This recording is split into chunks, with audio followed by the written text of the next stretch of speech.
पहला अध्याय दूसरा श्लोक। संजय उवाच दृष्ट्वा तु पांडवानीकं व्यूढ़ दुर्योधनस्तदा आचार्यमुपसंगमे राजा वचनमब्रवीत्।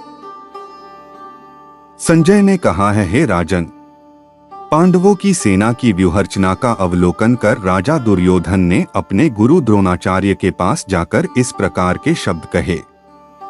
संजय ने बताया कि पांडवों की सेना की व्यूहरचना को देखकर राजा दुर्योधन अपने गुरु द्रोणाचार्य के पास गया। हे पूज्य आचार्य, पांडु पुत्रों की विशाल सेना का अवलोकन करें, जिसे आपके द्वारा प्रशिक्षित बुद्धिमान शिष्य द्रुपद के पुत्र ने कुशलतापूर्वक युद्ध करने के लिए सुव्यवस्थित किया है। दुर्योधन पांडवों की सेना की शक्ति और व्यवस्था से भयभीत था, इसलिए उसने अपने गुरु द्रोणाचार्य से सहायता मांगी। वह अपने गुरु के प्रति आदर प्रकट कर रहा है, लेकिन वास्तव में वह अपनी चिंता को कम करना चाहता है। वह द्रोणाचार्य को अपनी सेना की शक्ति और क्षमता के बारे में बताकर यह सुनिश्चित करना चाहता है कि वह युद्ध में पांडवों को पराजित करने में सक्षम है। पांडवों की सेना अत्यंत शक्तिशाली और सुव्यवस्थित थी। उन्होंने एक ऐसे व्यूह की रचना की थी जो दुर्योधन की सेना के लिए एक चुनौती थी। युद्ध में सफल होने के लिए शक्ति और व्यवस्था दोनों आवश्यक हैं। पांडवों की सेना में दोनों ही गुण थे, इसलिए वे युद्ध में विजयी होने में सक्षम थे।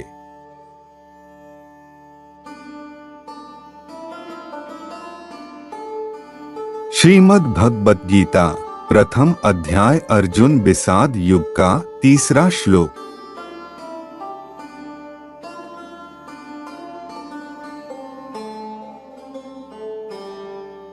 पश्यता पांडुपुत्राणामाचार्य महती चमूम व्यूढ़ा द्रुपद पुत्रेण तव शिष्येण धीमता। इस श्लोक में दुर्योधन अपने गुरु द्रोणाचार्य को पांडवों की विशाल सेना का अवलोकन करने के लिए कहता है। वो द्रोणाचार्य को ये याद दिलाता है कि पांडवों की सेना को द्रोणाचार्य के ही शिष्य धृष्टद्युम्न ने कुशलतापूर्वक युद्ध करने के लिए सुव्यवस्थित किया है। दुशासन की इस बात में सच्चाई थी कि पांडवों की सेना में कई महारथी योद्धा थे, जिन्हें द्रोणाचार्य ने स्वयं प्रशिक्षित किया था। इनमें भीम, अर्जुन, युयुधान, द्रुपद, विराट आदि प्रमुख थे। इन योद्धाओं की कुशलता और दक्षता से दुर्योधन भयभीत था। वो जानता था कि यदि युद्ध हुआ तो पांडवों को पराजित करना आसान नहीं होगा। इस श्लोक के माध्यम से दुर्योधन अपने गुरु को ये भी संदेश देना चाहता था कि पांडवों के साथ युद्ध करना एक कठिन कार्य है, अतः उसे युद्ध के लिए पूरी तैयारी करनी चाहिए। इस श्लोक का महत्व यह है कि यह महाभारत के युद्ध की शुरुआत का संकेत देता है। दुर्योधन की इस चेतावनी के बाद युद्ध की संभावनाएं बढ़ जाती है। धृष्टद्युम्न द्रुपद के पुत्र और महाभारत के एक प्रमुख पात्र थे। उन्हें द्रोणाचार्य ने स्वयं युद्ध का प्रशिक्षण दिया था। धृष्टद्युम्न एक महारथी योद्धा थे और उन्हें अपने पिता के बाद हस्तिनापुर का राजा बनने का अधिकार था। द्रोणाचार्य महाभारत के एक प्रमुख पात्र थे। वे कुरुकुल के प्रधानाचार्य थे और उन्होंने पांडवों और कौरवों दोनों को युद्ध का प्रशिक्षण दिया था। द्रोणाचार्य एक महान धनुर्धर और गुरु थे। महाभारत का युद्ध कौरवों और पांडवों के बीच हुआ था। ये युद्ध 18 दिनों तक चला और इसमें लाखों लोग मारे गए। महाभारत का युद्ध भारतीय इतिहास का सबसे बड़ा युद्ध माना जाता है। युद्ध की शुरुआत महाभारत का युद्ध दुर्योधन के अहंकार के कारण हुआ था। दुर्योधन पांडवों के साथ राजपाट को लेकर विवाद करता था और वो उन्हें अपने अधीन रखना चाहता था।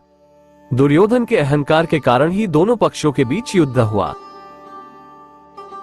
दुर्योधन की चेतावनी महाभारत के युद्ध की शुरुआत का संकेत थी। दुर्योधन जानता था कि पांडवों की सेना में कई महारथी योद्धा हैं और उन्हें पराजित करना आसान नहीं होगा। इसलिए उसने अपने गुरु द्रोणाचार्य को युद्ध की तैयारी करने के लिए कहा। श्लोक का महत्व। ये श्लोक महाभारत के युद्ध की शुरुआत का संकेत देता है। दुर्योधन की इस चेतावनी के बाद युद्ध की संभावनाएं बढ़ जाती हैं और अंततः महाभारत का युद्ध होता है। दुशासन की चेतावनी के बाद द्रोणाचार्य ने पांडवों की सेना का अवलोकन किया। उन्होंने देखा कि पांडवों की सेना में कई महारथी योद्धा हैं और वे युद्ध के लिए पूरी तरह से तैयार हैं। द्रोणाचार्य ने महसूस किया कि पांडवों को पराजित करना आसान नहीं होगा, इसलिए उन्होंने कौरवों की सेना की तैयारी करने का आदेश दिया। महाभारत का युद्ध 18 दिनों तक चला और इसमें लाखों लोग मारे गए।